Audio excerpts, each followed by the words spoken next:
தமிழ், தெலுங்கு, ஹிந்தின்னு பறந்து பறந்து நடிச்சிட்டு இருக்கிற ஸ்ருதி ஹாசன் சமீபத்துல தன்னை ஆபாசமா படம் பிடிச்சிட்டதா சொல்லி டாலிவுட் சினிமாக்காரங்க மேல புகார் தெரிவிச்சாங்க.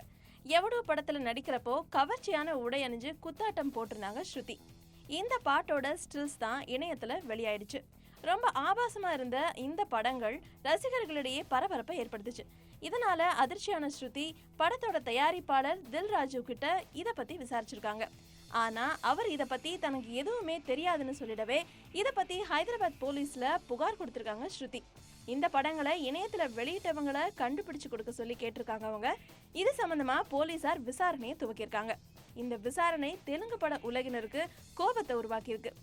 எவடோ படத்துல அவங்க நடிச்ச பாட்டோட ஸ்டில்ஸ் தான் வெளிவந்திருக்கு. ஆனா தேவையே இல்லாம ஸ்ருதி இந்த விஷயத்த பெருசாக்கி இருக்கிறதா தெலுங்கு பட தயாரிப்பாளர்கள் சொல்லியிருக்காங்க. தெலுங்குல முன்னணி நடிகையா இருக்கிற ஸ்ருதிக்கு தயாரிப்பாளர்கள் மத்தியில ஏற்பட்டிருக்கிற இந்த கோபம் நெருக்கடியா மாற சூழ்நிலை உருவாகியிருக்கு.